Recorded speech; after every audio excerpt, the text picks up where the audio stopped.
I mean, I just think it's all part of chemistry and knowing your teammates, knowing where your teammates are going to be on the floor. And that comes with games played. It comes with minutes on the floor. It comes with film sessions and things of that nature.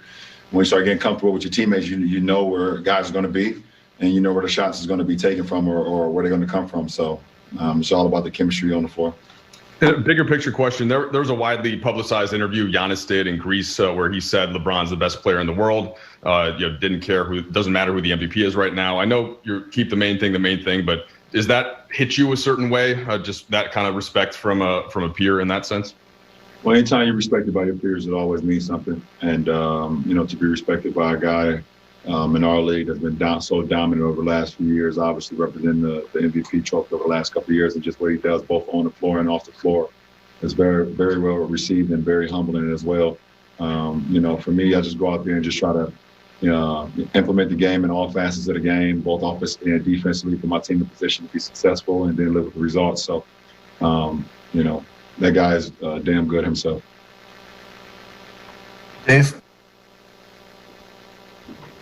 So LeBron, clearly there's mutual respect. Is there any satisfaction in having success against Giannis? You're now 16-5. Your teams are 16-5 in your career against him, and he's 10 years younger than you, and he's the back-to-back MVP. Yet you're still able to find success.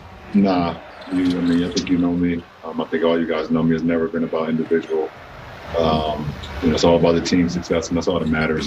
I can care less about that. I just try to play well and help our team win versus any opponent, and that's what it's all about. Bill?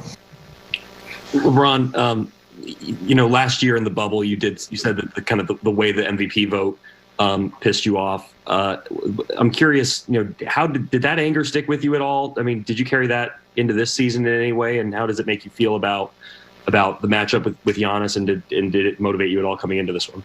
No, I just think we didn't like the way we played. Finished the game off in the second half versus Golden State, and that sat with us for a couple of days. So we knew it was going to be a tough environment coming here playing against a very, very, very good team, a team that's been on the top of the league or top of the Eastern standings and just been doing so many great things over the last couple of years. And obviously, with their three All-Stars now, you can throw Drew in there. We know it's going to be very competitive, and we know it's going to be very challenging for us. So it was our job to just come out and try to implement our style to the game, and for me personally to do everything it needs to be done out on the floor, both offensively and defensively, to help us win this game. So, you live with the results after that. Wow. AD has told us that you're one of the guys who's really helped him kind of expand his passing vision and understanding for how he can affect the game that way. Tonight, he has 3 straight assists at a critical stretch in the fourth quarter. What are you seeing from AD that you really that signals to you that he's really making strides as a passer? I believe, him being in New Orleans, a lot of people either didn't watch their games or just wasn't paying attention to the level of talent Anthony Davis was. And he got an opportunity to see a lot of one-on-one coverages, either because they didn't want him to allow his teammates to get off and they felt like he was going to always get his. But I felt like, since he's been here, he's so damn good that I knew eventually he's going to see a lot of double teams. A lot of teams are not going to allow him just to play one-on-one because it's not one-on-one matchup that he can't exploit. So, me just being able to be a voice with him and seeing double teams throughout my whole career, either in the low post or out on the perimeter, just being able to see the second side of defense, and he's continued to grow every single game, every single film session. We kind of break those things down, what he sees on the floor, and tonight was another example of him just seeing the other side of the floor and putting the ball on time, on target, and guys knocking it down. BT.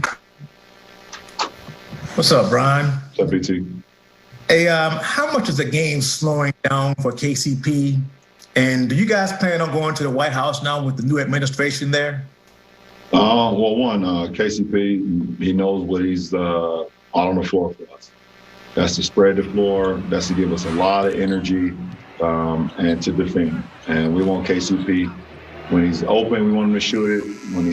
When he's guarded closely, we want him to still shoot it. If he just shoot the ball, he's so good. I mean, he's so good for our ball club. He gives us another dynamic that just gives us energy. Gives everyone energy, and we love when he's taking and making shots, but we love when he's just aggressive, just being himself. So, that's big time.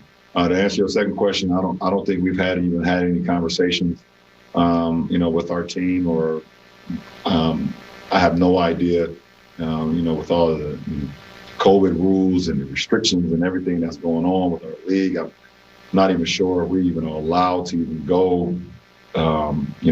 It'd be great, but I have no idea what we can even do right now besides hotel, arena, and home. So I have no idea. Last two, Mark Medina.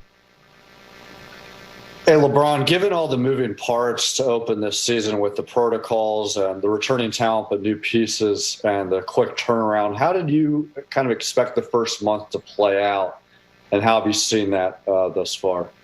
I didn't really put how I expected the first month to play out. I wanted just to see and live in the moment, and I knew it was going to be a little challenging just to get back restarted after the super duper short layoff or off season, if you want to call it, and then us adding 4 new guys to our roster, and us implementing another guy into our rotation, and I just wanted to kind of see, and it was just challenging. It was something that we've never done before. I've never done before. I've had short off seasons, but nothing as short as this one. So just wanted to see how we were going to play and get the new guys acclimated to what we do as a culture, both on the floor and off the floor. And I would say we're doing some good things, and we want to just continue to build off of that.